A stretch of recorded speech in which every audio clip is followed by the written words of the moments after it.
kami dari kelompok 4 akan mempresentasikan hasil kerja kelompok kami yang berjudul Perkembangan dan Keberagaman pada Manusia, Perkembangan Jiwa Keagamaan pada Anak, dan Perkembangan Jiwa Keagamaan pada Remaja.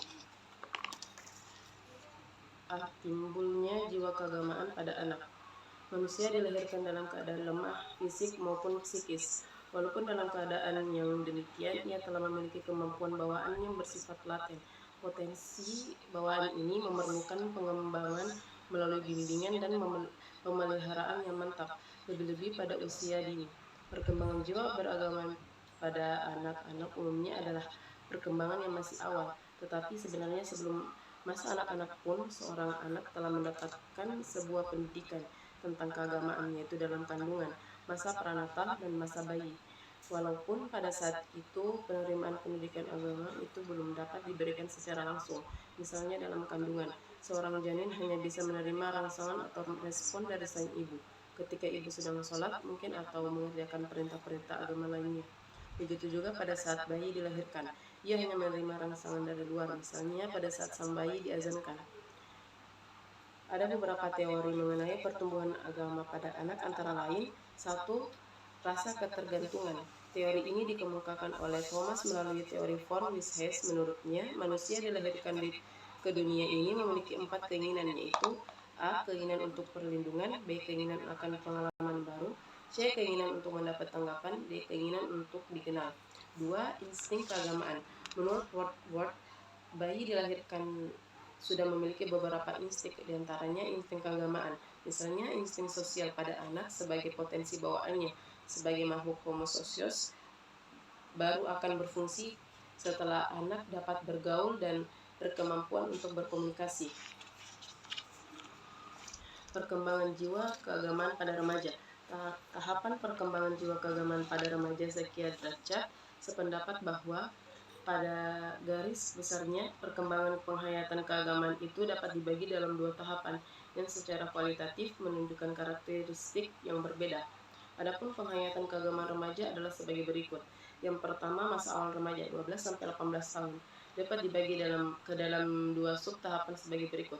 Yang pertama, sikap negatif meskipun tidak selalu terang-terangan disebabkan alam pikirannya yang kritis, melihat kenyataan orang-orang beragama secara hipokrit atau pura-pura, yang pengakuan dan ucapannya tidak selalu selaras dengan perbuatannya.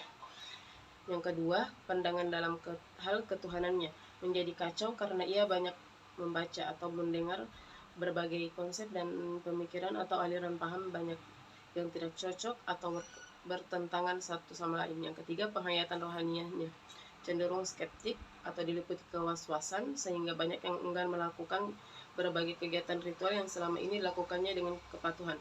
Yang kedua, masa remaja akhir yang ditandai antara lain oleh hal-hal berikut ini. Yang pertama, sikap kembali pada umumnya ke arah positif dengan tercapainya kedewasaan intelektual, bahkan agama dapat menjadi pegangan hidupnya menjelang dewasa. Yang kedua, pandangan dalam hal ketuhanan dipahamkannya dalam konteks agama yang dianut dan dipilihnya. Ketiga, penghayatan rohaninya kembali tenang setelah melalui proses identifikasi dan dapat membedakan antara agama sebagai doktrin atau ajaran dan manusia penganutnya yang baik atau sholih dari yang tidak. Ia juga memahami bahwa terdapat berbagai aliran paham dan lawan jenis keagamaan yang penuh toleransi seyogyanya diterima sebagai kenyataan hidup di dunia ini. B. Sifat-sifat agama pada anak-anak dan remaja. Memahami konsep keagamaan pada anak-anak berarti memahami sifat agama pada anak-anak sesuai dengan ciri yang mereka miliki. Maka sifat agama pada anak-anak tumbuh mengikuti pola ideas, konsep on authority. Ide keagamaan pada anak sepenuhnya autoritarius. Maksud konsep keagamaan pada diri mereka dipengaruhi oleh faktor dari luar diri mereka. Hal tersebut dapat dimengerti karena anak sejak usia muda terlihat mempelajari hal-hal yang berada di luar diri mereka. Berdasarkan hal itu, maka bentuk dan sifat agama pada diri anak dapat dibagi atas. Yang pertama, unreflektif, tidak mendalam. Dalam penelitian Maxson tentang sejumlah konsep ketuhanan pada diri anak. 73% mereka menganggap Tuhan itu bersifat seperti manusia. Dengan demikian, anggapan mereka terhadap ajaran agama dapat saja mereka terima dengan tanpa kritik. Yang kedua, egosentris. Anak memiliki kesadaran akan diri sendiri sejak tahun pertama usia perkembangan dan akan berkembang sejalan dengan pertambahannya pengalamannya. Yang ketiga, anthroporhip. Pada umum, konsep mengenai ketuhanan pada anak berasal dari hasil pengalamannya dikala ia berhubungan dengan orang lain. Yang keempat, verbalis dan ritualis. Dari kenyataan yang kita alami, ternyata kehidupan agama pada anak-anak sebagian besar tumbuh mula-mula secara verbal atau ucapan. Yang kelima, imitatif. Dalam kehidupan sehari-hari dapat kita saksikan bahwa tindak keagamaan yang dilakukan oleh anak-anak pada dasarnya diperoleh dari meniru. Yang keenam, rasa heran. Rasa heran dan kagum merupakan tanda dan sifat keagamaan yang terakhir pada anak. Berbeda dengan rasa kagum yang ada pada orang dewasa, maka rasa kagum pada anak ini belum bersifat kritis dan kreatif. Yang bagian C, perkembangan agama pada anak. Melalui penelitian Ernest Herms, perkembangan agama anak-anak itu mengatakan bahwa perkembangan agama pada anak-anak itu melalui 3 tingkatan, yaitu yang pertama, the fairy tale stage, tingkat dongeng. Tingkatan ini dimulai pada anak berusia 3-6 tahun. Pada tingkatan ini, konsep mengenai Tuhan lebih banyak dipengaruhi oleh fantasi dan emosi.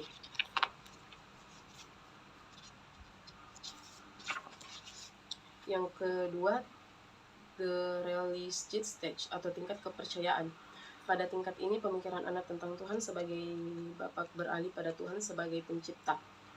Hubungan dengan Tuhan yang pada awal terbatas pada emosi berubah pada berhubungan dengan menggunakan pikiran atau logika. Yang ketiga, the individual stage, tingkat individu usia remaja. Pada tingkat ini, anak telah memiliki kepekaan emosi yang tinggi, sejalan dengan perkembangan usia mereka. Sekian, saya kembalikan kepada pemateri yang kedua. Ya, baik.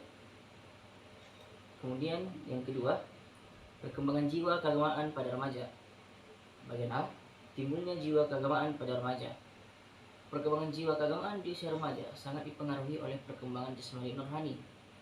Maksudnya, penghayatan para remaja terhadap ajaran agama dan tindak keagamaan yang tampak pada remaja banyak berkaitan dengan faktor perkembangan tersebut. Masa remaja merupakan periode di mana individualisme semakin menampakkan wujudnya. Pada masa tersebut memungkinkan mereka untuk menerima tanggung jawab atas perilaku mereka sendiri dan menjadi sadar terlibat pada perkara hal, keinginan, dan cita-cita yang mereka pilih. Nah, berawal dari berbagai pendapat, para ahli psikologi sepakat bahwa fase remaja dibagi menjadi 3 fase, yaitu 1. Fase awal dalam rentang usia 12 sampai 15 tahun, di mana pada masa ini terjadi perubahan jasmani yang cepat yang memungkinkan terjadinya keguncangan emosi, kecemasan, dan kekhawatiran.